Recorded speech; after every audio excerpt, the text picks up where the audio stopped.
देवरानी जिठानी। एक दिन शिवानी और प्रज्ञा रसोई में खाना बना रही होती हैं।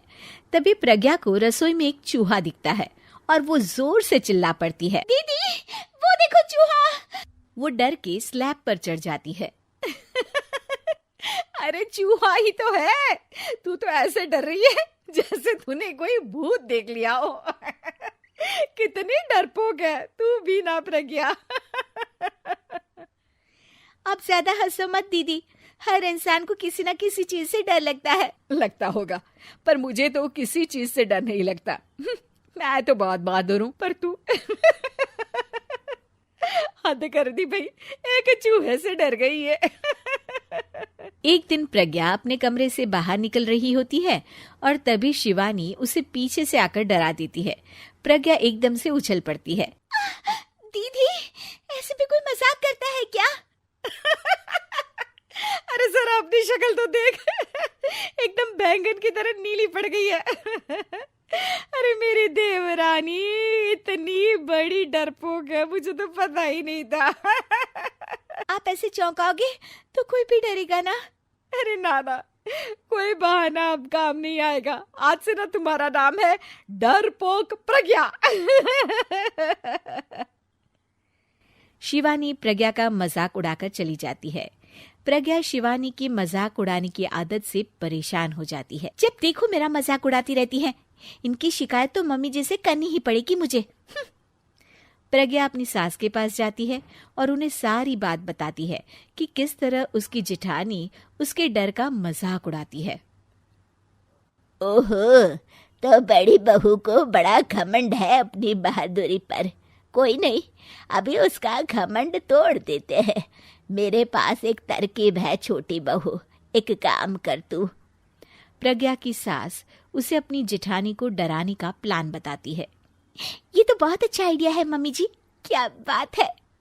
आइडिया सुनकर लग रहा है कि आप अपने बचपन में काफी शरारती रही होंगी मम्मी जी।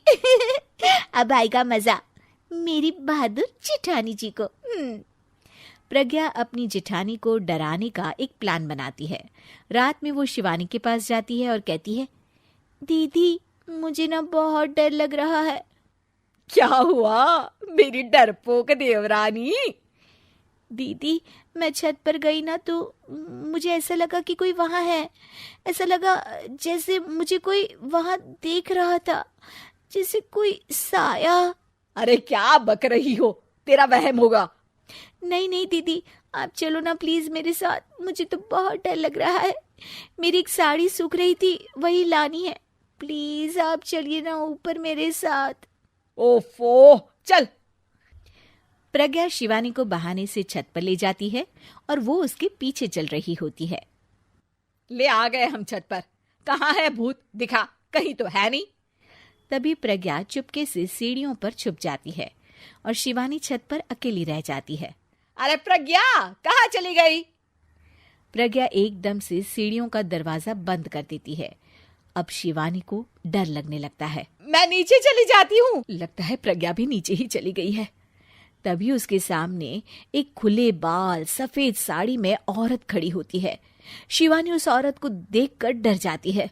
हाल तू जलाल तू आई बला को टाल तू, हाल तू जलाल तू आई बला को टाल तू।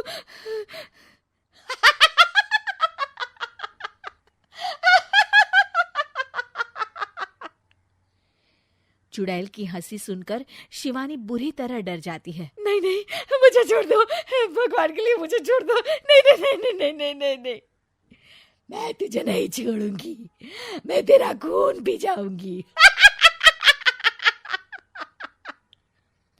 तभी चुड़ैल की हंसी उसकी सास की हंसी में बदल जाती है।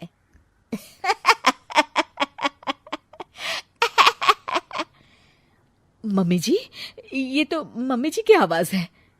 शिवानी आंख खोलती है तो सामने उसकी सास चुड़ैल का मेकअप करके खड़ी होती है और प्रज्ञा और उसकी सास जोर जोर से हंस रहे होते हैं।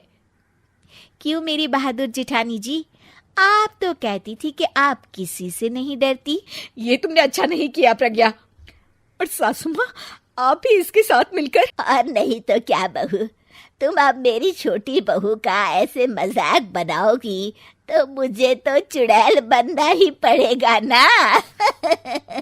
प्रज्ञा और उसकी सास और जोर जोर से हंसने लगते हैं और शिवानी गुस्से में नीचे चली जाती है।